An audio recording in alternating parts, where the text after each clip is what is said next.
Bismillahirrahmanirrahim. Assalamu alaikum. How are you doing?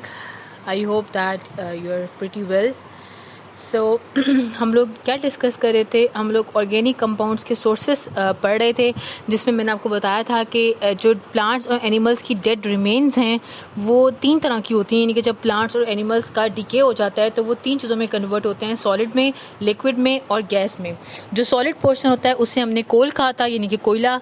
जो liquid portion होता है उससे हमने पेट्रोलियम कहा था, और जो गैशियस पोर्शन होता है उससे हमने नेचुरल गैस का नाम दिया था। जिसमें से 2 सोर्सेज जो हैं वो आप लोगों ने पढ़ लिए थे कंप्लीट, और अब हम लोगों ने जो पढ़ना है वो 3rd सोर्स पढ़ना है, जो कि पेट्रोलियम है।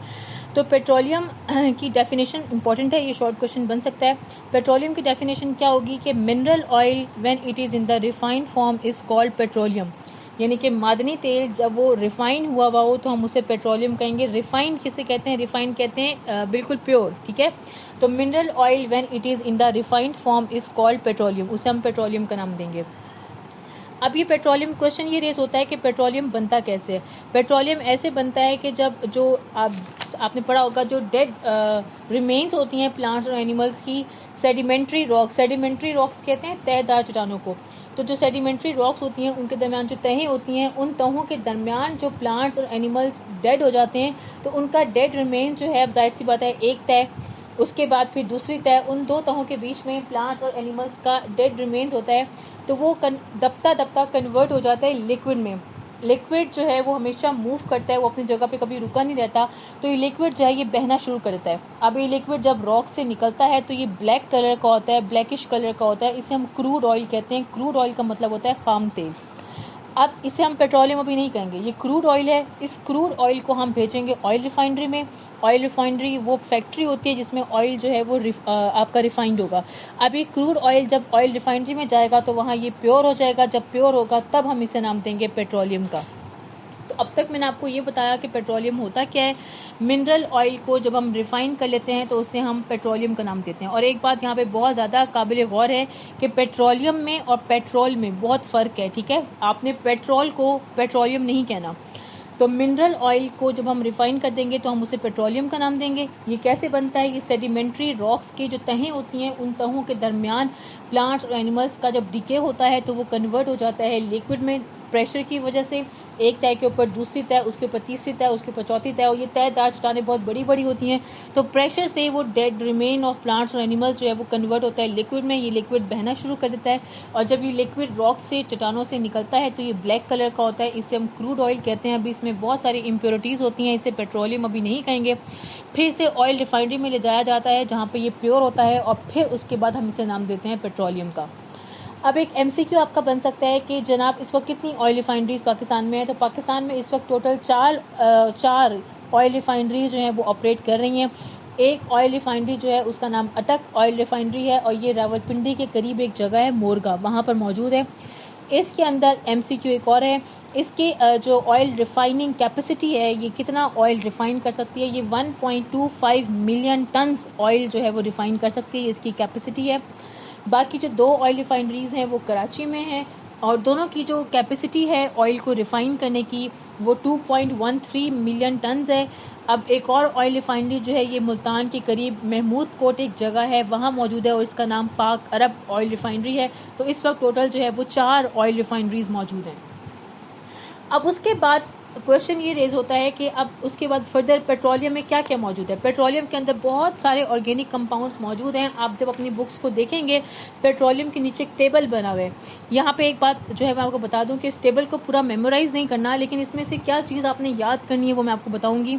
आपने बहुत केयरफुल होकर इसको सुनना है। तो पेट्रोलियम के अंदर बहुत सारे ऑर्गेनिक कंपाउंड्स मौजूद हैं। कौन कौन से, ये अगर आप देखेंगे जो टेबल मौजूद है उसका पहला कॉलम अगर आप देखें, फ्रैक्शन का मतलब होता है कंपोनेंट, जुज। तो पेट्रोलियम के अंदर क्या क्या कंपोनेंट्स मौजूद हैं? पेट्रोलियम के अंदर मौजूद है नेचुरल गैस। नीचे आए, नीचे मौजूद है पेट्रोलियम में, पेट्रोलियम के अंदर पेट्रोलियम ईथर। मजीद नीचे आएंगे हम लिग्रोइन, और या फिर हम इसे नेफ्था का नाम देंगे। मजीद नीचे आएंगे gasoline, kerosene, gas oil, lubricating oil यानी कि ग्रीसेस, पैराफिन, और आखिर में एसफॉल्ट मौजूद है। अब अगर आप इससे नेक्स्ट कॉलम देखें तो नेक्स्ट कॉलम में इन सब के बॉइलिंग पॉइंट्स दिए हुए हैं। उससे नेक्स्ट कॉलम अगर आप देखें तो उसमें कॉम्पोजिशन दी हुई है, because all these components are organic. तो हमें मालूम होना चाहिए कि इनमें कार्बन की कितनी कितनी तादाद मौजूद है, और उससे अगले कॉलम में आपको यूजेस दिए हुए हैं हर कंपोनेंट के। तो इसमें जो सबसे पहली चीज़ आपने याद करनी है वो ये याद करनी है कि पेट्रोलियम में कितने फ्रैक्शंस हैं। ये सारे नाम मैंने अभी पढ़े भी हैं सॉरी। उसके बाद जो दूसरी चीज़ आपने याद करनी है वो इन सारे फ्रैक्शंस के कंपोनेंट्स के यूजेस आपने याद करने हैं। और तीसरी चीज़ जो आपने याद करनी है वो इनमें कार्बन जो है वो कितनी कितनी मिकदार में मौजूद है, ठीक है। तो सबसे पहले हम नेचुरल गैस देखेंगे। नेचुरल गैस में जाहिर सी बात है ये सबसे हल्का कंपोनेंट है, तो इसका बॉइलिंग पॉइंट बहुत कम होगा। और वैसे भी डेफिनेट बात है, गैस है तो गैस का बॉइलिंग पॉइंट तो वैसे ही कम होता है, तो इसका बॉइलिंग पॉइंट 20 से भी लेस है। और जनाब इसमें कितने कार्बन मौजूद हैं, इसमें 1 से लेकर 4 तक हो सकते हैं। बस ये चीज़ आपने याद रखनी है, कार्बन कितने होंगे एग्जैक्ट फार्मूला याद करने की ज़रूरत नहीं है, हाइड्रोजन की तादाद याद करने की ज़रूरत नहीं है, जस्ट इतना याद रखना है कि कार्बन कितने मौजूद हैं। तो नेचुरल गैस में कार्बन 1 से लेकर 4 हो सकते हैं। नीचे चलें, पेट्रोलियम ईथर। पेट्रोलियम ईथर जो है वो नेचुरल गैस से थोड़ा सा हैवी है, तो इसमें कार्बन डेफिनेटली ज़्यादा होंगे। कितने ज़्यादा होंगे, इसमें 5 से लेकर 6 तक हो सकते हैं। और एक और बात आपने नोट की, natural gas as the name indicates gas है, जबकि पेट्रोलियम ईथर लिक्विड है। इट मीन्स कि हम जैसे जैसे कार्बन की तादाद बढ़ रही है, फिजिकल स्टेट जो है वो चेंज हो गई है। नेचुरल गैस गैस थी, अब हम नेक्स्ट कार्बन की तादाद बढ़ी तो पेट्रोलियम ईथर जो था वो लिक्विड में कन्वर्ट हो गया, यानी कि पेट्रोलियम ईथर सॉल्वेंट है और ये लिक्विड होता है। मजीद नीचे चलेंगे तो जो थर्ड कंपोनेंट पेट्रोलियम में मौजूद है वो है लिग्रोइन, यानी कि नेफ्था। इसमें कार्बन की तादाद और भी ज़्यादा होगी, इसमें 6 से लेकर 7 तक कार्बन हो सकते हैं। मजीद नीचे चलेंगे, गैसोलीन। जनाब गैसोलीन को हम पेट्रोल कहते हैं। तो अब आपको पता चल गया होगा कि पेट्रोलियम और पेट्रोल एक चीज़ नहीं है। पेट्रोलियम एक बहुत बड़ी चीज़ है जिसके अंदर पेट्रोल होता है, यानी कि petrol, you can say petrol is the component of petroleum. Petrol जो है वो पेट्रोलियम का एक जुज़ है। तो मजीद आपने इंपॉर्टेंट बात याद रखनी है कि पेट्रोल को हम गैसोलीन भी कहते हैं, ठीक है। बल्कि मॉडर्न जो कंट्रीज़ हैं, यूरोप वगैरह हो गया, अमेरिका हो गया, इधर आपको पता होना चाहिए इधर पेट्रोल कोई नहीं कहता, इधर सब लोग क्या कहते हैं, गैसोलीन कहते हैं। या हम लोग हैं पाकिस्तान में कि हम इसे पेट्रोल का नाम देते हैं। बहरहाल, और पेट्रोल में याद रख लें, पेट्रोल में कार्बन जो है वो 6 से लेकर 8 हो सकते हैं, यानी कि 6 कार्बन वाली चीज़ भी पेट्रोल हो सकती है, 7 कार्बन वाली चीज़ भी पेट्रोल हो सकती है, और 8 कार्बन वाली चीज़ भी पेट्रोल हो सकती है। मजीद नीचे चलेंगे, कैरोसिन। कैरोसिन को उर्दू में हम कहते हैं मट्टी का तेल, ठीक है। आपको पता होगा ये पेट्रोल से थोड़ा सा हैवी होता है, गाढ़ा होता है। तो कैरोसिन में अगर ये गाढ़ा है तो क्यों गाढ़ा है, क्योंकि इसमें कार्बन की तादाद ज़्यादा हो गई है। इसमें 8 से लेकर 14 तक कार्बन मौजूद है। अब आपको समझ आ गया होगा कि जैसे जैसे हम डाउन द ग्रुप मूव करते जा रहे हैं, कार्बन की तादाद बढ़ती जा रही है, चीज़ जो है वो भारी हो रही है और गाढ़ी होती जा रही है। कैरोसिन से मजीद नीचे चलें, गैस ऑयल आता है, तो इसमें कार्बन और भी ज़्यादा है। इसमें जनाब 18 तक कार्बन हो सकते हैं, 12 से लेकर 18 तक इसमें कार्बन हो सकते हैं, यानी कि ये मज़ीद हैवी हो गया है। फर्दर हम नीचे चलेंगे, lubricating oils and greases. Lubricating oil और ग्रीसेस ये ऐसी चीज़ है जो कि फ्रैक्शन को कम करती है, ठीक है। ये वैक्सी प्रोडक्ट्स हैं और ये फ्रैक्शन को, रगड़ को कम करते हैं। आपको मालूम होगा मशीन के वो इसे जो आपस में टकराते हैं और उनके टकराने से रगड़ पैदा होती है, उसको अगर हम कम करना चाहें तो हम क्या करेंगे, हम उन दो हिस्सों के दरमियान ग्रीस लगा देंगे। तो ग्रीस जो है ये और भी हैवी है, बहुत गाढ़ी है, और इसमें कार्बन जो है वो 18 से भी ज़्यादा होंगे। नीचे चलें, पैराफिन। पैराफिन उससे भी ज़्यादा गाढ़ा है, बहुत ज़्यादा गाढ़ा है। अब किस तरह गाढ़ा है, आप इसका अंदाज़ा इस बात से लगा सकते हैं कि पैराफिन जो है वो मोम को कहते हैं। अब आपको अच्छे से पता होगा, मोम, जब मोमबत्ती जो होती है, जो कैंडल होती है, जब हम उसको जलाते हैं तो उसका जो मोम गिरता है वो गिरते ही जम जाता है, यानी कि इतना गाढ़ा होता है वो। तो ये वही चीज़ पैराफिन है। इसमें कार्बन और भी बढ़ गए हैं, 23 से लेकर 29 तक जो कार्बन वाली जो चीज़ होगी उसे हम पैराफिन कहेंगे, और ये वैक्स प्रोडक्ट हैं। What is meant by wax, मोम। फर्दर नीचे चलें, एसफॉल्ट। एसफॉल्ट में कार्बन की तादाद इतनी ज़्यादा बढ़ गई है कि एसफॉल्ट की फिजिकल स्टेट बिल्कुल ही चेंज हो गई है, और हम इसे सॉलिड का नाम देते हैं। एसफॉल्ट जो है वो सेमी सॉलिड होता है, यानी कि एसफॉल्ट जो है वो बजरी, यानी कि जो बजरी के टुकड़े होते हैं, बजरी जिसे हम बोलते हैं, वो एसफॉल्ट है। तो नेचुरल गैस से लेकर एसफॉल्ट तक मैंने जो जितनी भी चीज़ें पढ़ी हैं, all these things are the components of petroleum, ठीक है। और इन सब में आपने एक बात नोट की होगी कि जैसे जैसे हम नीचे जा रहे हैं बॉइलिंग पॉइंट बढ़ता जा रहा है, मतलब आपका जो ऑर्गेनिक कंपाउंड है पेट्रोलियम का वो हैवी से हैवियर से हैवीएस्ट होता जा रहा है।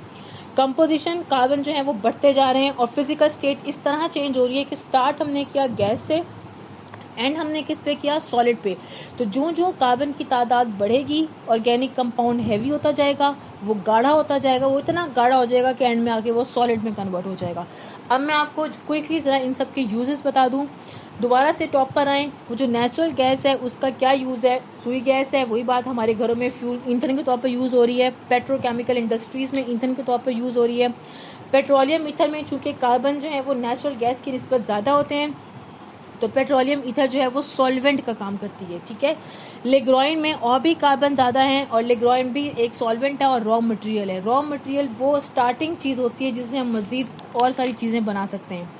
गैसोलीन सबसे इम्पॉर्टेंट, सबसे कॉमन ये पेट्रोल है, मोटर फ्यूल है, यानी कि गाड़ियों में डाला जाता है। और जनाब इसका यूज़ इससे बढ़कर और क्या होगा कि ये गाड़ियों में, बाइक्स में, ट्रक्स में, मतलब मोटर फ्यूल है, ठीक हो गया। कैरोसिन जो है वो मिट्टी का तेल है, इसे हम हीटिंग फ्यूल कहेंगे, इसका यूज़ है। जो गैस ऑयल है ये भी एक तरह का मिट्टी का तेल ही होता है, इसे हम डीजल भी कहते हैं। जो ल्यूब्रिकेटिंग ऑयल्स और ग्रीसेस हैं, इनका यूज़ मैं आपको पहले ही बता चुकी हूँ कि मशीन के वो पार्ट्स जिनके आपस में टकराने से रेजिस्टेंस यानी कि फ्रिक्शन पैदा होती है, उसे कंट्रोल करने के लिए, उसे ख़त्म करने के लिए हम ग्रीस लगाते हैं, तो वो चीज़ ख़त्म हो जाती है, रेजिस्टेंस। तो ल्यूब्रिकेटिंग ऑयल्स या ग्रीसेस, इनका काम ही ये है कि चीज़ों को ल्यूब्रिकेट करते हैं।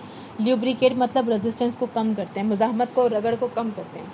पैराफिन अभी मैंने बताया मोम है, तो ये वैक्स प्रोडक्ट है आपकी। एसफॉल्ट जिसको मैंने बजरी का नाम दिया, सॉलिड होता है, कार्बन इसमें बहुत ज़्यादा होते हैं। इसके यूजेस आपकी बुक में लिखे हुए हैं, ये भी ईंधन के तौर पर यूज़ होता है, जलाने के लिए। इसके अलावा ये रूफिंग के लिए यूज़ होता है। अब रूफिंग की डेफिनेशन मैंने आपको बता दी है। रूफिंग जो है वो मटेरियल है जो कि यूज़ करते हैं हम छतों को तामीर करने के लिए, यानी कि the material which is use for the constructing roof. तो एसफॉल्ट जो है ये वो मटेरियल है जो कि छतों की तामीर में यूज़ होता है, तो हम इसे रूफिंग का यूज़ भी देते हैं। लेंटर जब छतों में जलते हैं तो आपको पता होगा उसमें एसफॉल्ट यानी कि बजरी यूज़ होती है। पेविंग, अब पेविंग की डेफिनेशन मैंने आपको दे दी है। पेविंग जो है ये क्या है, to make a surface made up of flat stones laid in a pattern, यानी कि एक ऐसी सरफेस बनाना, एक ऐसी सतह बनाना जिसमें फ्लैट स्टोन यानी कि बिल्कुल फ्लैट जो पत्थर होते हैं वो एक ख़ास तरतीब से रखे हुए हों। और पेविंग भी जो है वो लेंटर में यूज़ होता है। तो एसफॉल्ट यानी कि बजरी का क्या क्या यूज़ है, ये फ्यूल के तौर पर भी यूज़ होती है, ये छतों की तामीर में भी यूज़ होती है। और जनाब इसका एक और यूज़ भी है कि रिड्यूसिंग एजेंट भी है। रिड्यूसिंग एजेंट का मतलब होता है कम करने वाला, ठीक है। तो एसफॉल्ट जो है वो उस पर्पज़ में भी यूज़ होगी। यहाँ तक आपका पेट्रोलियम का टॉपिक पूरा कवर हो गया है। अब आपका क्वेश्चन यहाँ पे ये रेस हो सकता है कि अगर हमें कोई चीज़ चाहिए, फॉर एग्जांपल हमें गैसोलीन चाहिए, तो हमें कैसे मिलेगा? पेट्रोलियम के अंदर तो बहुत सारी चीज़ें मौजूद हैं। तो आप क्या कहते हैं, हम पेट्रोलियम की फ्रैक्शनल डिस्टिलेशन करते हैं। फ्रैक्शनल डिस्टिलेशन की डेफिनेशन भी मैंने आपको दे दी है। फ्रैक्शनल डिस्टिलेशन क्या है? The separation of the components on the basis of difference in boiling point. हम पेट्रोलियम को बॉयल करेंगे और जैसे जैसे पेट्रोलियम के अंदर जो कंपोनेंट्स हैं, जैसे जैसे उनका बॉइलिंग पॉइंट अचीव होता जाएगा, वो कंपोनेंट जो हैं वो सेपरेट होते जाएंगे। फॉर एग्जांपल हमने पेट्रोलियम को बॉयल करना शुरू किया, जैसे ही जो है वो 30 डिग्री सेंटीग्रेड का टेम्परेचर अचीव होगा, पेट्रोलियम ईथर अलग हो जाएगा, क्योंकि पेट्रोलियम ईथर का जो बॉइलिंग पॉइंट है वो 20 से 60 के दरमियान में, और 30 उसी रेंज में आ रहा है। तो हमें जब पेट्रोलियम से कोई भी चीज़ चाहिए होगी तो हम पेट्रोलियम को बॉयल करेंगे, on the basis of difference in boiling point हमें तमाम कंपोनेंट जो हैं वो मिल जाएंगे, ठीक है। So this process is called as fractional distillation. The separation of the components on the basis of difference in boiling point, this is called as petroleum. I hope कि आपको पेट्रोलियम जो है वो क्लियर हो गया होगा। तो पेट्रोलियम जो है ख़त्म होता है और इसके साथ ही हमारे सोर्सेज ऑफ ऑर्गेनिक कंपाउंड्स भी कंप्लीट हो जाते हैं। अब हमारा जो नेक्स्ट टॉपिक है cracking of petroleum, this is your long question, ठीक है। ये आपका बहुत इंपॉर्टेंट चैप्टर नंबर 7 का बहुत इंपॉर्टेंट लॉन्ग क्वेश्चन है। तो जनाब क्रैकिंग किसे कहते हैं? क्रैक, टूटना। किसका टूटना? पेट्रोलियम का टूटना। तो डेफिनेशन क्या बनती है? डेफिनेशन दो मैं आपको दूंगी, एक डेफिनेशन बुक वाली ही है और एक डेफिनेशन मैं आपको खुद दूंगी। पहले डेफिनेशन पढ़ते हैं, उसके बाद हम और मर्जी देखेंगे। Cracking is the process by which heavy hydrocarbons are broken into smaller hydrocarbons, ठीक है। क्रैकिंग एक ऐसा प्रोसेस है, तो आपको भी पता होगा, क्रैकिंग जो है वो एक ऐसा प्रोसेस है जिसमें एक हैवी चीज़ टूटती है, किसमें? लाइट चीज़ में, यानी कि एक कॉम्प्लेक्स चीज़ जो है वो टूटती है एक सिंपल चीज़ में। अब क्वेश्चन ये रेज होता है कि क्रैकिंग की क्या ज़रूरत पड़ रही है, हमने पेट्रोलियम को क्यों तोड़ना है? तो जब हम पेट्रोलियम की फ्रैक्शनल डिस्टिलेशन करते हैं, क्योंकि हमें पेट्रोल चाहिए, आपको पता है हमारे मुल्क में बल्कि हमारे मुल्क में क्या पूरी दुनिया में इस वक्त ऑटोमोबाइल्स यानी कि गाड़ियाँ कितनी ज़्यादा तादाद में मौजूद हैं, गाड़ियाँ कैसे चल रही हैं, पेट्रोल से चल रही हैं। तो पेट्रोल हमें कैसे मिल रहा है? जब हम पेट्रोलियम को हीट करते हैं, यानी कि जब हम पेट्रोलियम की फ्रैक्शनल डिस्टिलेशन करते हैं तो हमें पेट्रोल मिलता है। तो जो हमें पेट्रोल मिलता है ये सिर्फ और सिर्फ 20% है। आपकी बुक में फर्स्ट लाइन में लिखा हुआ है the fractional distillation of petroleum yields only about 20% gasoline, यानी कि पेट्रोलियम की फ्रैक्शनल डिस्टिलेशन करने से पेट्रोल जो है वो सिर्फ 20% मिलता है। हमारी ज़रूरियात बहुत ज़्यादा हैं, डिमांड बहुत ज़्यादा है, सप्लाई बहुत कम है। तो 20% जो है वो सप्लाई आ रही है, बाकी 80% डिमांड को पूरा करने के लिए हमें कोई और सोर्स ढूंढना पड़ेगा। तो हम क्या करते हैं, हम हेवी हाइड्रोकार्बन को तोड़ देंगे लाइटर में।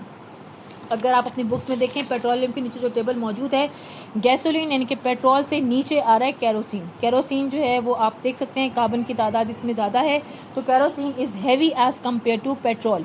हमें ज़रूरत किसकी है? पेट्रोल की। हमें कैरोसिन की इतनी ज़रूरत नहीं है। तो हमें पेट्रोल की ज़रूरत को पूरा करने के लिए हम क्या करेंगे कि वो चीज़ें जो ज़्यादा मिकदार में मौजूद हैं हम और हैवी भी हैं, हम उन्हें तोड़ देंगे लाइटर में। तो हम क्या करेंगे, हम कैरोसिन को जिसमें कार्बन ज़्यादा हैं, गैस ऑयल इसमें भी कार्बन ज़्यादा हैं, इसकी हमें इतनी ज़रूरत नहीं है, हमें पेट्रोल की, गैसोलीन की ज़रूरत है। तो हम क्या करेंगे, हम कैरोसिन और गैस ऑयल जो कि हैवी हाइड्रोकार्बन है उन्हें हम क्रैक कर देंगे, तोड़ देंगे, ब्रेक कर देंगे। किस में? लाइटर में, स्मॉलर में। और इनसे स्मॉलर कौन सा है? गैसोलीन। तो अब जो है वो मैं आपको दूसरी डेफिनेशन दे रही हूँ जो कि बुक में भी लिखी हुई है। आपकी बुक की 4th लाइन में लिखा हुआ है कि cracking is defined as breaking of high hydrocarbon having high boiling point. आप देख सकते हैं कैरोसिन का और गैस ऑयल का बॉइलिंग पॉइंट ज़्यादा है क्योंकि ये हैवी हैं। तो हैवी हाइड्रोकार्बन जिनका बॉइलिंग पॉइंट ज़्यादा है उनको तोड़ देना। किस में? लो हाइड्रोकार्बन में। अब लो हाइड्रोकार्बन कौन सा है? गैसोलीन यानी कि पेट्रोल, और उसका बॉइलिंग पॉइंट क्या है? कम है। इस प्रोसेस को हम क्या कहते हैं? इस प्रोसेस को हम क्या कहते हैं? क्रैकिंग कहते हैं।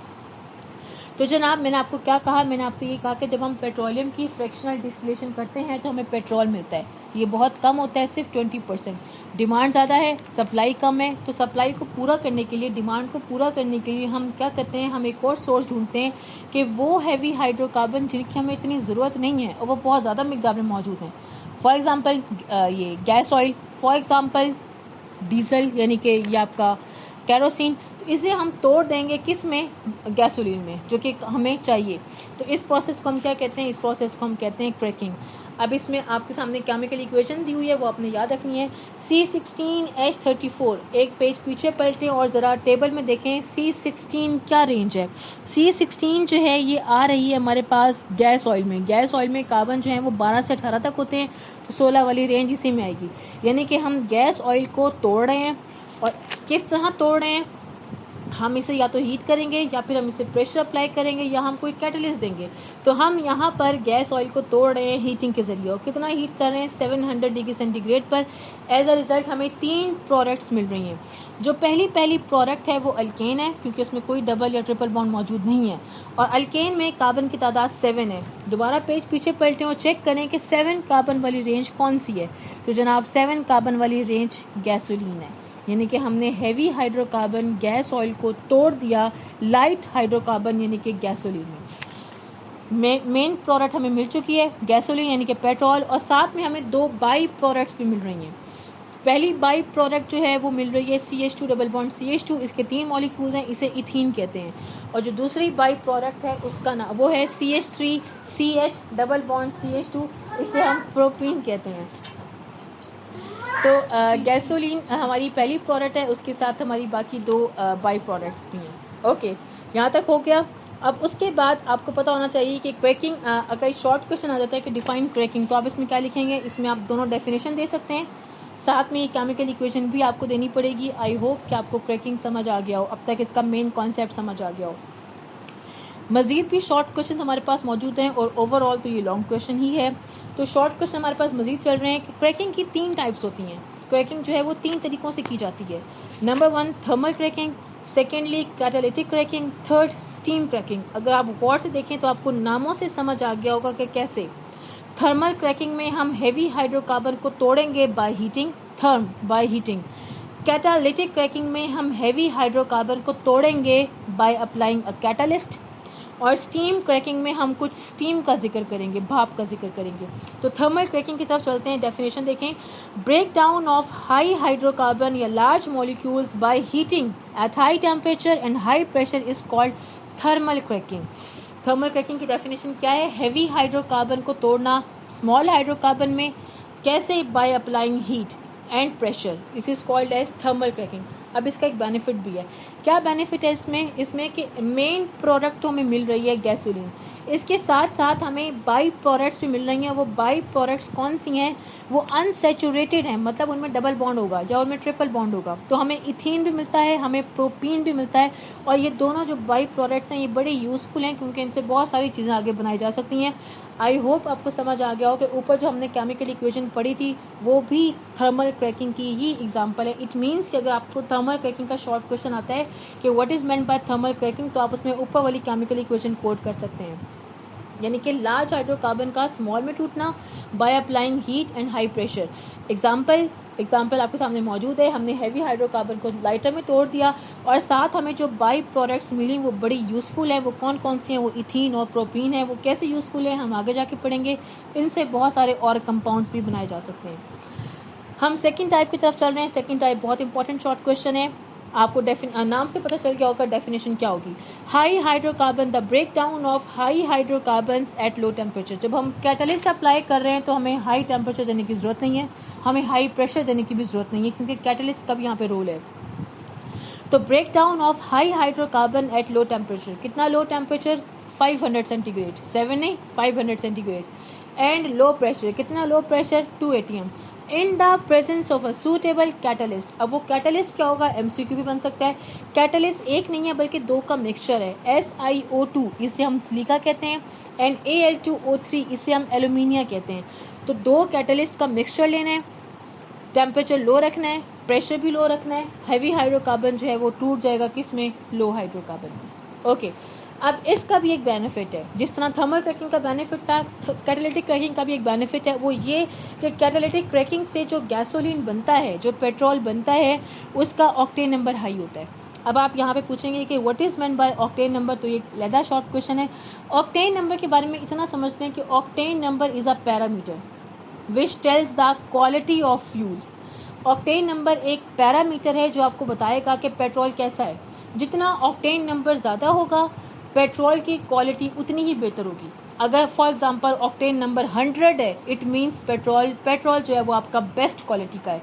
तो ऑक्टेन नंबर जो है वो एक पैरामीटर है जो कि आपको बताएगा कि आपका पेट्रोल कैसा है। अगर ऑक्टेन नंबर कम है तो पेट्रोल बैड क्वालिटी का है, अगर ऑक्टेन नंबर हाई है तो पेट्रोल गुड क्वालिटी का है। और बेनिफिट ये था कैटालिटिक क्रैकिंग का कि कैटालिटिक क्रैकिंग से जो पेट्रोल बनेगा उसका ऑक्टेन नंबर हाई होगा। इट मीन्स कि कैटालिटिक क्रैकिंग से जो पेट्रोल या गैसोलीन बनेगा वो बहुत अच्छी गुड क्वालिटी का होगा। तो ये इसका बड़ा ज़बरदस्त बेनिफिट था। अब हम चलते हैं अपनी थर्ड टाइप ऑफ क्रैकिंग की तरफ, स्टीम क्रैकिंग। इसमें हम क्या करेंगे? इसमें हम अपना हैवी हाइड्रोकार्बन लेंगे और उसे हम पहले इंतहाई हीट करेंगे। इतना हीट करेंगे कि वो हैवी हाइड्रोकार्बन जो है वो वेपर यानी कि गैस फेज में आ जाए, गैशियस फेज में आ जाए। उसके बाद हम उस गैशियस फेज हैवी हाइड्रोकार्बन को मिक्स करेंगे स्टीम के साथ। स्टीम भाप को कहते हैं। उसके बाद इस मिक्सचर को हम मज़ीद हीट करेंगे थोड़ी देर के लिए इंतहाई हाई टेम्परेचर पे 900 डिग्री सेंटीग्रेड पर, और उसके बाद फ़ौरन रैपिड कूल करेंगे। एज अ रिजल्ट क्या होगा? हैवी हाइड्रोकार्बन ब्रेक हो जाएगा लो हाइड्रोकार्बन में। अब इसका भी एक फ़ायदा है, बेनिफिट है। अब स्टीम क्रैकिंग का क्या बेनिफिट है कि इससे हमें मेन प्रोडक्ट पेट्रोल तो मिलेगा ही मिलेगा, साथ में जो बाई प्रोडक्ट्स मिलेंगी वो बड़ी यूज़फुल होंगी और वो लो होंगी। व्हाट इज़ मेंट बाय लो कि उनमें कार्बन की तादाद कम होगी। तो आपने एक बात नोट की कि तीनों टाइप्स ऑफ क्रैकिंग की मैंने आपको डेफिनेशन भी बताई और तीनों का आपको मैंने एक एक बेनिफिट भी बताया। क्रैकिंग को सम अप करते हैं और क्रैकिंग के ओवरऑल बेनिफिट्स पढ़ते हैं। तो ओवरऑल बेनिफिट जो हैं वो क्रैकिंग के दो हैं। नंबर 1, क्रैकिंग का मेन पर्पस क्या था? हमें पेट्रोल चाहिए था। तो क्रैकिंग का जो पहला पर्पस है वो पूरा हो रहा है, हमें पेट्रोल मिल रहा है। अब हमें पेट्रोल जो है वो दो तरीक़ों से मिल रहा है। पेट्रोलियम की फ्रैक्शनल डिस्टिलेशन से भी मिल रहा है और हैवी हाइड्रोकार्बन को क्रैक करने से भी हमें क्या मिल रहा है, पेट्रोल मिल रहा है। तो क्रैकिंग के दो बेनिफिट्स हैं, नंबर 1 गैसोलीन यानी कि पेट्रोल मिल रहा है, और नंबर 2 के क्रैकिंग से जो, चाहे आप किसी भी टाइप की क्रैकिंग करें, थर्मल करें, कैटालिटिक करें, स्टीम करें, हमें कुछ बाई प्रोडक्ट्स मिलती हैं। वो जो बाई प्रोडक्ट्स हैं वो बड़ी यूज़फुल हैं। वो बाई प्रोडक्ट्स कौन कौन सी हैं, वो इथीन भी है, वो प्रोपीन भी हो सकता है, वो ब्यूटीन भी हो सकता है। इथीन में 2 कार्बन होते हैं, प्रोपीन में 3 कार्बन होते हैं, ब्यूटीन में 4 कार्बन होते हैं और बेंजीन में 6 कार्बन होते हैं। तो ये जो अनसेचुरेटेड मतलब इनमें डबल और ट्रिपल बॉन्ड हो सकते हैं, ये जो अनसेचुरेटेड बाई प्रोडक्ट्स हैं ये बहुत यूज़फुल हैं। कैसे, ये फालतू नहीं है, ये बड़े यूज़फुल हैं, ये फेंकने वाली भी नहीं है, इनसे आगे बड़े काम लिए जा सकते हैं, इनको हम यूज़ कर सकते हैं बहुत सारी चीज़ें बनाने में। कौन कौन चीज़ें बनाने में, हम इनसे मेडिसिन, ड्रग्स बना सकते हैं, प्लास्टिक बना सकते हैं, डिटर्जेंट्स बना सकते हैं, सिंथेटिक फाइबर यानी कि आर्टिफिशियल जो क्लॉथ्स होते हैं वो बना सकते हैं, जैसे कि पॉलिएस्टर, शिफॉन वगैरह।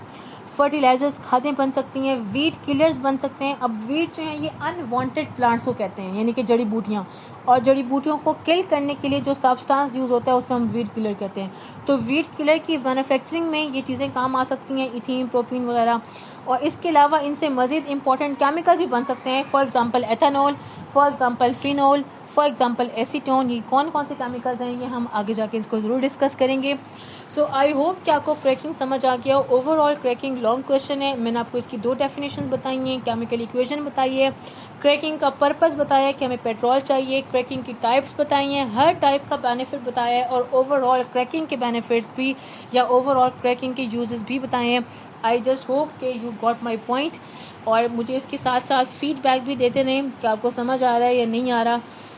ऐसा ना हो कि हम पढ़ते जाएं और जब कॉलेजेस खुलें तो आप बिल्कुल ब्लैंक बैठे हों, तो उस वक्त डेफिनेटली मुझे बुरा लग सकता है, बल्कि लग नहीं सकता, डेफिनेटली लगेगा। तो आप फीडबैक भी मुझे बताएं, और अगर आपको कोई चीज़ समझ नहीं आई तो आप मुझसे वो भी डिस्कस करें। अपना बहुत ज़्यादा ख्याल रखिएगा। टेक केयर, अल्लाह हाफिज़।